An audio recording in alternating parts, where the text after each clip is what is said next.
बिस्मिल्लाहिर्रहमानिर्रहीम। I am एजे साकी। आज मैं आपको 3 इस्तेमाल समझाऊंगा। Has to, have to, had to, will have to, shall have to. तो जो ये हैज़ टू और हैव टू है ये प्रेजेंट के लिए होगा और प्रेजेंट में इसकी पहचान है यानी हाल के लिए होगा। पढ़ता है, पढ़ती है, पढ़ते हैं। जबकि हैड टू जो है ये पास्ट के लिए इस्तेमाल होगा और इसकी पहचान है नंबर 1 पढ़ा, पढ़ी, पढ़े। नंबर 2 इसकी पहचान है पढ़ा था, पढ़ी थी, पढ़े थे। और नंबर 3 पे इसकी पहचान है पढ़ता था, पढ़ती थी, पढ़ते थे। ये है।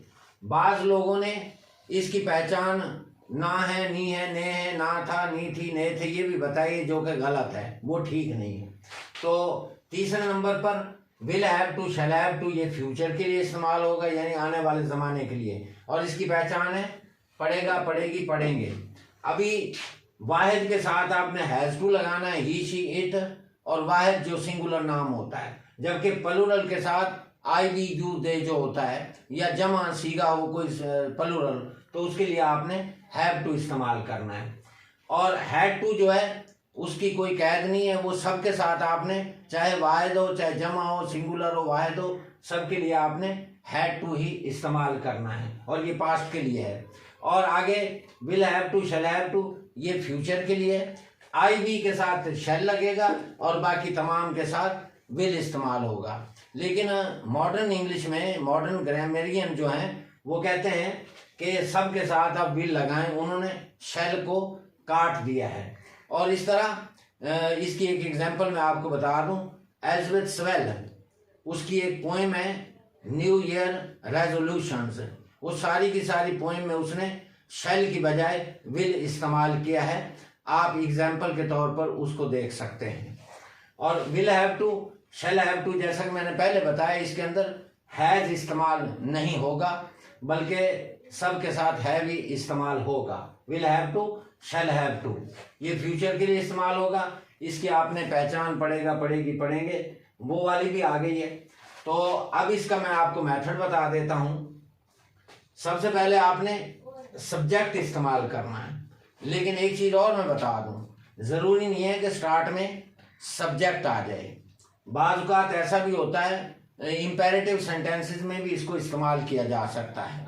उसके अंदर फिर आपको अपना वो फर्स्ट फॉर्म से जुमला जो है ना, या डू नॉट या फर्स्ट फॉर्म से शुरू करना पड़ेगा। लेकिन अब यहाँ पे आप देखें, एक चीज़ और आपको बता दूं, ये जो तीनों इस्तेमाल हैं ये अंडर कंपल्शन है, मजबूरी के तहत कोई काम जो है ना जब इंसान को करना पड़ता है तो उस वक्त has to, have to, had to, will have to, shall have to इस्तेमाल करना पड़ता है। तो ये देखें, सबसे पहले सब्जेक्ट है यानी फाइल, उसके बाद has, have, had, will have, shall have वगैरह, और उसके बाद आपने टू लगाना है।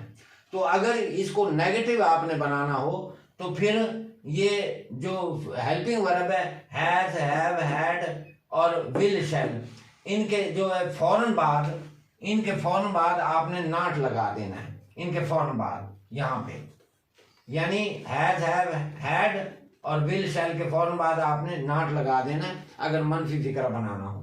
तो उसके बाद आएगी फर्स्ट फॉर्म यानी बेस्ड फॉर्म जिसको बोलते हैं, उसके बाद ऑब्जेक्ट यानी मफूल आएगा और उसके बाद एक्स्ट्रा वर्ड्स, बाकी अल्फाज आएंगे। अब हम इसकी कुछ एग्जांपल्स देख लेते हैं। मुझे रोजाना सुबह सवेरे उठना पड़ता है। अभी देखें ना, अक्सर इंसान की आदत होती है कि वो सुबह उठने से कतराता है, लेकिन मजबूरी होती है, ऑफिस जाना होता है, कॉलेज जाना होता है और बहुत सारे काम करने पड़ते हैं। तो मुझे रोजाना सुबह सवेरे उठना पड़ता है। किसको उठना पड़ता है? आई यानी मुझे। आई हैव टू, ये हैव टू आ गया, ये वाला हेल्पिंग वर्ब आ गया यहाँ पे, और उसके बाद गेट अप, ये फर्स्ट फॉर्म आ गई।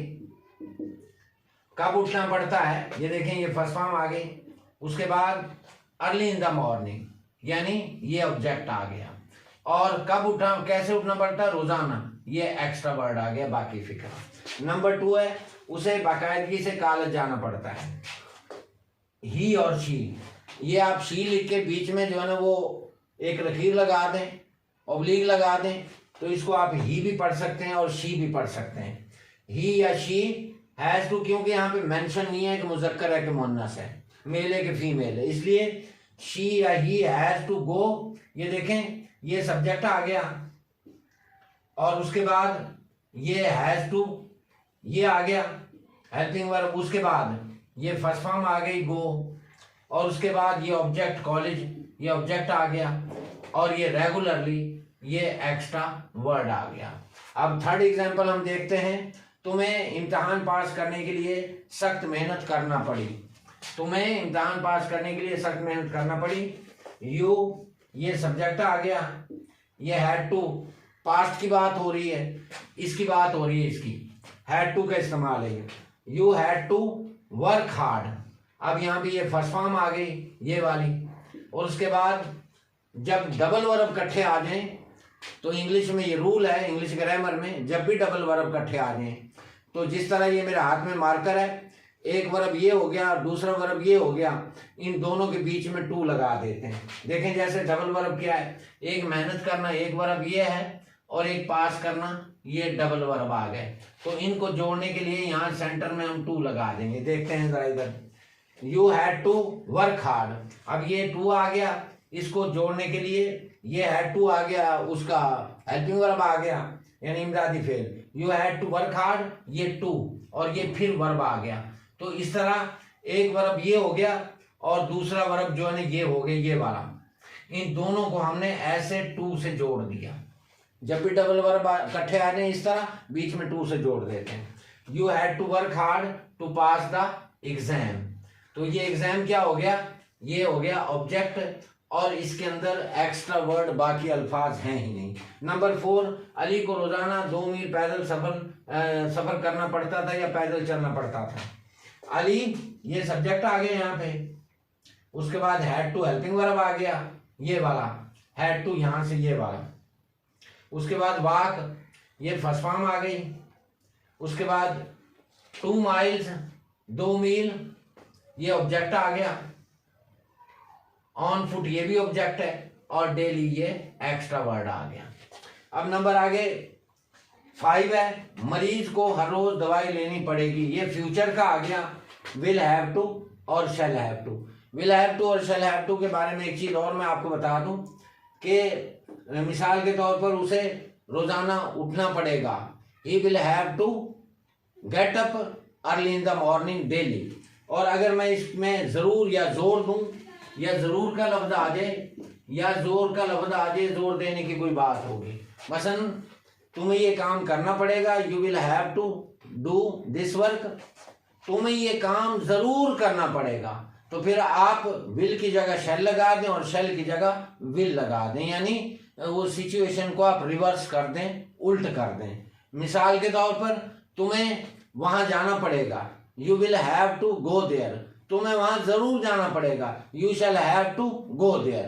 क्योंकि जरूर का जब लफ्ज आ जाए या जोर देने की बात हो रही हो, तो फिर विल की जगह शैल लगा दें और शैल की जगह विल लगा दें। तो देखें, मरीज को हर रोज दवाई लेनी पड़ेगी। द पेशेंट, ये सब्जेक्ट आ गया यहाँ पे, ये will have to helping verb आ गया, ये आप देख रहे हैं यहां से।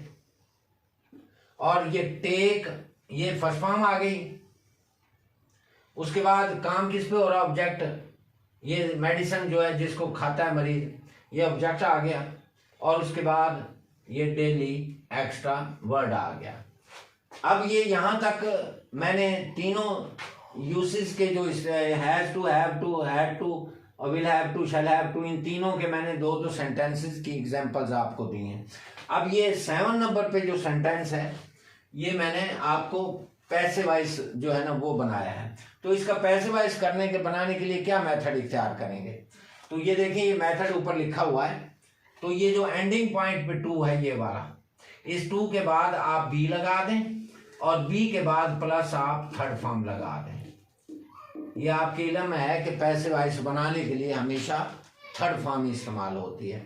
और एक चीज और बता दूं कि टू वाले जितने भी फिक्रे हैं, टू वाले जितने यूजेस हैं, उनके बाद आप पैसे वाइज अगर फिक्रा बनाना हो तो पैसे वाइज बनाने के लिए टू के फौरन बाद बी लगाएं और बी के फौरन बाद आप थर्ड फॉर्म इस्तेमाल कर लें। मैंने 8 नंबर सेंटेंस है, उसमें तीनों एग्जांपल्स ये दी हुई हैं। पहले हम 7 नंबर करते हैं। दहशतगर्दों को शिकस्त खाना पड़ेगी। अभी मैंने पिछली वीडियो में भी आपको बताया था कि एक्टिव वॉइस और पैसिव वॉइस का कैसे पता चलाएंगे। तो आप अपने आप से 2 क्वेश्चन करें। एक तो करें आप कौन, नंबर 1, और नंबर आप करें किसने। अगर इनका जवाब आपको मिल जाता है यस है, तो फिर फिक्रा होगा एक्टिव वॉइस, और अगर इनका आपको आंसर नहीं मिलता तो फिर फिक्रा पैसिव वॉइस होगा। मिसाल के तौर पर देखें, दहशतगर्दों को शिकस्त खाना पड़ेगी। एक होता है शिकस्त देना और एक होता है शिकस्त खाना। जब देना आएगा तो काम होगा दूसरे पर, और जब शिकस्त खाना होगा तो फिर काम खुद पे होगा। अब काम करने वाला कोई भी मौजूद नहीं है कि दहशतगर्दों को शिकस्त कौन देगा। सेंटेंस के मुताबिक सब्जेक्ट मौजूद नहीं है, और कौन और किसने का हमें आंसर नहीं मिला। दहशतगर्दों को शिकस्त खाना पड़ेगी। अब कौन देगा शिकस्त या किसने दी शिकस्त, कोई पता नहीं है, फिक्रा पैसिव वॉइस हो गया। द टेररिस्ट और पैसिव वॉइस का असूल यह है कि ऑब्जेक्ट को स्टार्टिंग पॉइंट पे रखते हैं। The terrorist will have to, ये आ गया हेल्पिंग वर्ब। अब ये बी आ गया, जैसे मैंने ये आपको बताया, ये बी आ गया, यहाँ पे बी, और बी के बाद आपने थर्ड फॉर्म लगा देनी है। ये डिफीट की थर्ड फॉर्म जो है ना, ये डिफीटेड हो गई।